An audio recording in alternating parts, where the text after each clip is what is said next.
Yo, crew, captain's log. Date, civilian contract, ex-Navy, Pacific waters. Location, a former minesweeper working hard for a cannery, not a country. Mission, maintain order on a vessel where authority does not always sit on the bridge. Conclusion, power at sea is rarely where rank says it is. Tonight's log concerns a French Foreign Legion cook, early morning cocktails, union contracts, and the day someone tried to file formal discipline against me on a fishing boat. Now, before we get into Morris and his attempted Navy revival, you need to understand something about cooks at sea. On an ex-Navy ship running civilian contract, the cook is not just a cook, he is morale. 3 meals a day, 3 courses if he feels generous, hot food when the decks are wet and the watches are long. If the cook is good, the crew forgives a lot. If the cook walks off, morale collapses faster than a blown gasket. And the cooks knew it. They also knew something else. The food budget was generous, very generous. Each voyage, the cook was allocated a substantial allowance to provision the galley. If he didn't spend all of it, the remainder was technically supposed to be divided among the crew. Technically. In practice, a really good cook might miscalculate and keep the surplus, and if the food was excellent, if the plates were full, and the steaks were thick, a quiet understanding often settled over the matter. There were informal negotiations between vessels over cooks. Ships competed over who secured the best one. A skilled cook was valued like a seasoned engineer. And there was one cook in particular, his name was Claude.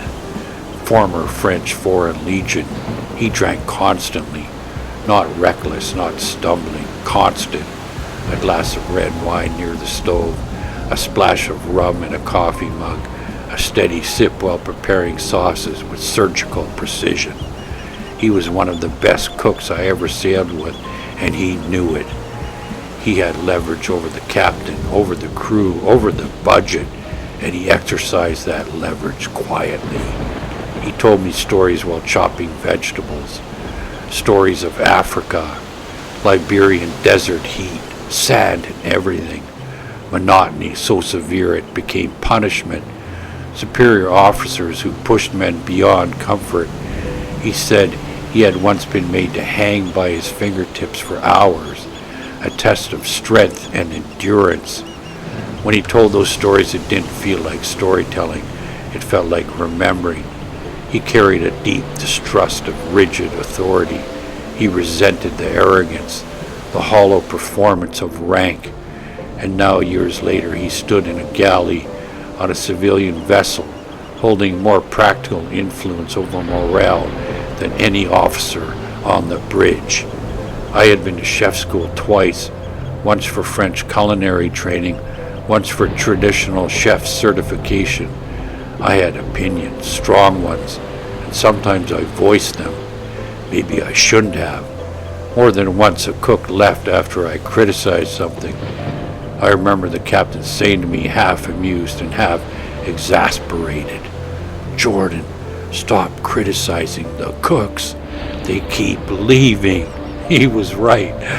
If a cook leaves mid-season and you don't just lose a galley, you lose stability. There was an old saying, do not upset the cook, because he might leave, and he might take the budget with him. Now, not all cooks were Legion-hard men.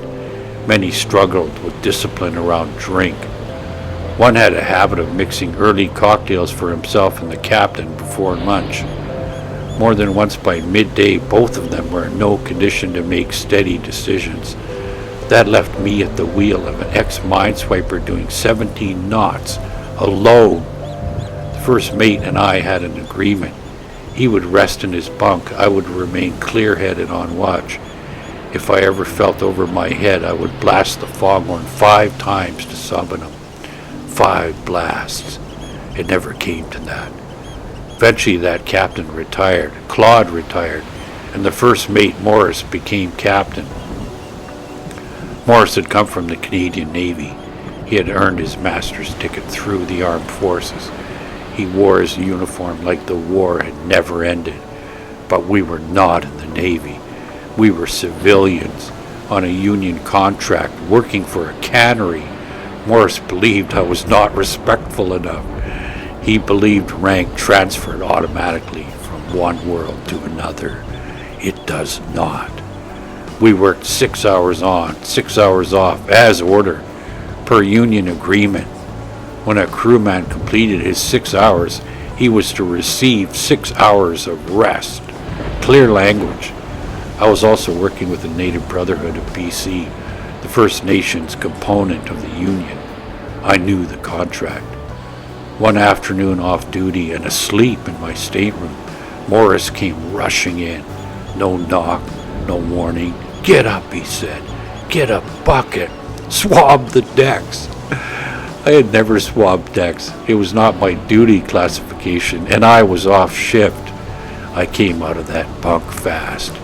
His attempt to intimidate me failed immediately. I told him very clearly to leave my stateroom, and I told him that if he ever entered my room without knocking again, it would not happen twice. Then I told him to read the union contract, which was in the galley, and I shut the door firmly. I forgot about it until we returned to Steveston. I was summoned to the office to see the operations manager, my uncle. Morris had reported my behavior. He wanted formal discipline for insubordination. Formal discipline on a fishing vessel in a cannery office. My uncle and I laughed until we could barely breathe. We were not serving a country, we were delivering fish. Eventually Morris learned something. Authority on paper means little if it doesn't match reality. Later that same Morris promoted me to bosun. The man who once wanted me removed ended up trusting me with deck command, and that is the lesson. At sea, power shifts. The cook may control morale. The budget may control silence. The union may control limits. An ego may control nothing at all. Rank is not authority. Competence is. If this story resonates, if you've seen power misunderstood or authority misplaced, drop a comment below. If you want to help keep Ghostboat afloat, drop a coin in the treasure chest. The link is in the About section. Got a sea story to share? Throw us a line at ghostboatadventures@gmail.com.